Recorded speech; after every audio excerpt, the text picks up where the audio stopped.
Samia Suluhu atorokea mlango wa nyuma baada ya kupokea taarifa mbaya kutoka Canada. Ujambo na karibu kwa taarifa zetu za Kenyascope, na tafadhali kumbuka kusubscribe. Canada imevunjilia mbali ukimya wake wa kihistoria kuelekea nchi ya Tanzania baada ya kuzuka kwa madai mazito ya ukiukwaji mkubwa wa haki za binadamu, na sasa inaendesha mapitio mapana ya msaada wake wa kimataifa kwa nchi ambayo imekuwa mshirika wake wa karibu kwa zaidi ya miongo 6. Uamuzi umeashiria mwanzo wa mtikisiko mpya katika uhusiano uliowahi kuonekana kama thabiti, wakati dunia ikishuhudia ongezeko la hofu, ukimya na kulazimishwa na kukosekana kwa uhakika wa mustakabali wa kisiasa nchini Tanzania baada ya uchaguzi uliobishaniwa. Kwa zaidi ya nusu karne, Canada imekuwa ikitoa misaada mikubwa kwa Tanzania, ikiwa ni jumla ya dola za Canada bilioni 3.4 tangu mwaka 1961. Tanzania imekuwa mmoja wa wapokeaji wakubwa zaidi wa misaada ya Canada barani Afrika, ikinufaika na miradi ya afya, elimu na ukuaji jumuishi.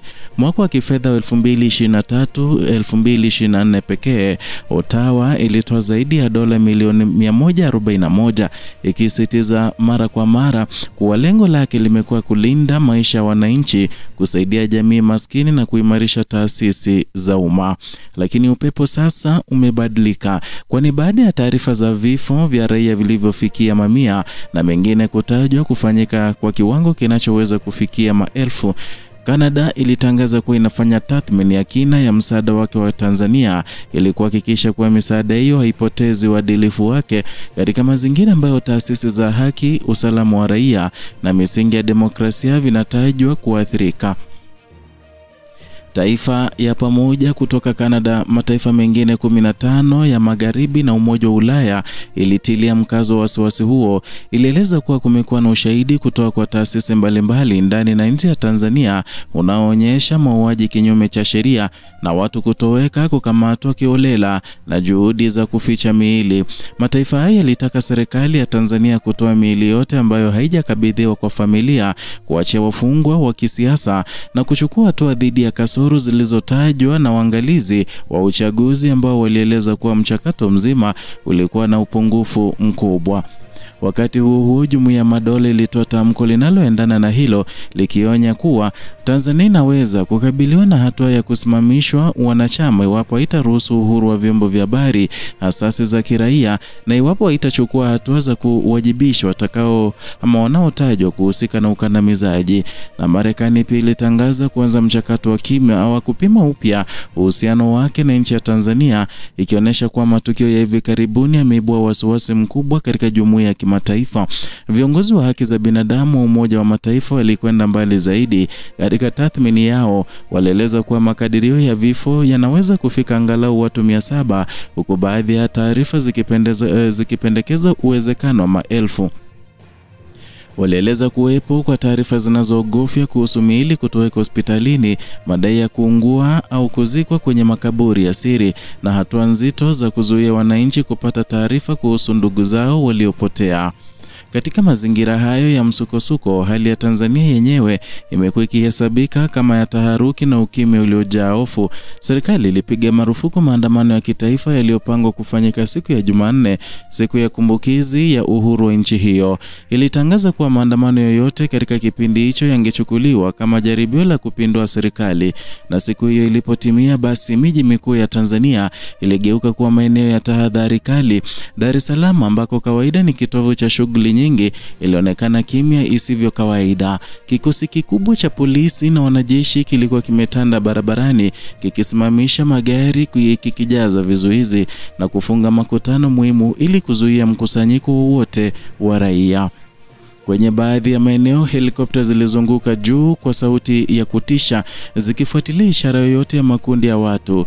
Na katika vituo vya mabasi, safari zilisimamishwa bila taarifa, na mamia ya watu walijikuta wakitembea kwa miguu kutokana na kukosekana kwa usafiri wa umma.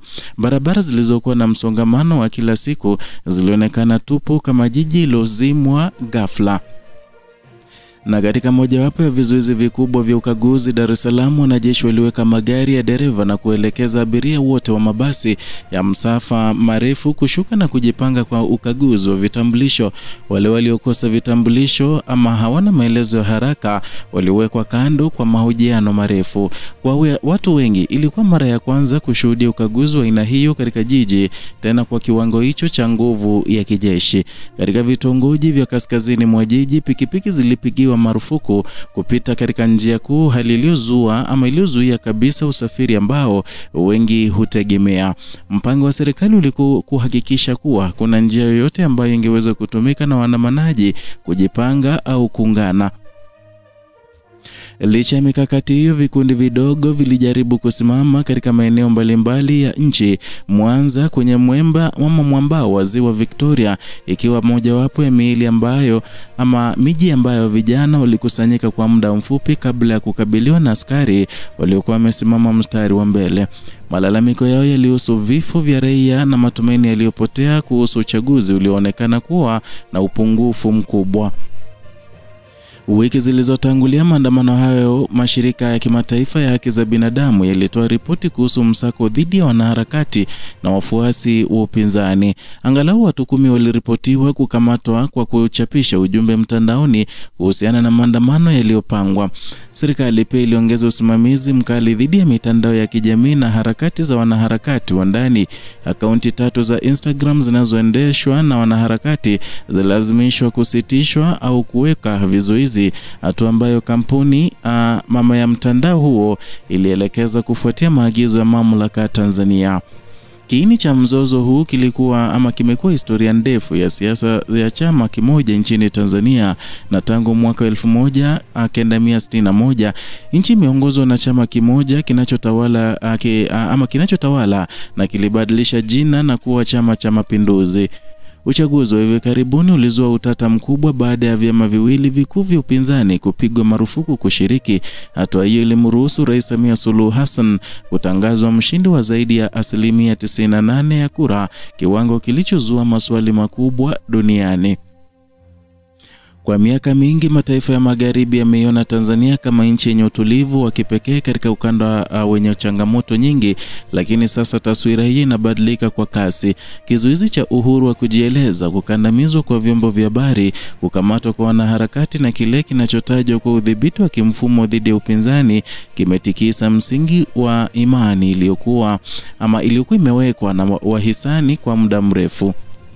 Na wakati Canada itafanya mapitio makubwa ya msaada wake, maswali mapana yameibuka kuhusu iwapo hatua hizi zinaweza kuathiri moja ya safu muhimu zaidi katika maendeleo ya Tanzania, ambayo ni miradi ya afya na elimu inayowalenga mamilioni ya watu maskini. Serikali ya Canada imeeleza kuwa chochote kitakachoamuliwa kitakuwa kwa lengo la kuhakikisha kuwa msaada huo unabaki kuathiri maisha ya walio hatarini, bila kuruhusu fedha hizo kuonekana kuhalalisha mazingira yanayodaiwa kukiuka haki za binadamu.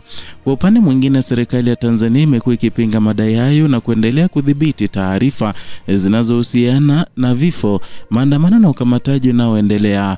Na kila hatua ya kimataifa sasa inatimizwa kwa makini na wananchi ambao kwa wiki kadhaa wanaishi katika mazingira ya uoga na ukimya uliolazimishwa. Hali iliyoibuka imeweka Tanzania katika safari ambayo haijawahi kushuhudiwa tangu kupata uhuru wake. Nchi ambayo kwa muda mrefu imekuwa ikitajwa kuwa nguzo ya utulivu katika eneo la Afrika Mashariki, sasa inakabiliwa na uchunguzi mkali kutoka kwa jumuiya ya kimataifa. Hali inayotishia si tu uhusiano wake na mataifa kama Canada, Marekani na yale ya Ulaya, bali pia nafasi yake katika jumuiya ya kimataifa kama Jumuiya ya Madola na Umoja wa Mataifa. Katika kipindi hiki cha sintofahamu, mitaa ya Tanzania inaendelea kubeba simulizi la kimya, wani wazazi wanaotafuta taarifa za watoto wao waliopotea, familia zinazokumbana na milango iliyofungwa katika hospitali na vyombo vya usalama, na wananchi wanaoendelea kuishi kwa hofu ya kukamatwa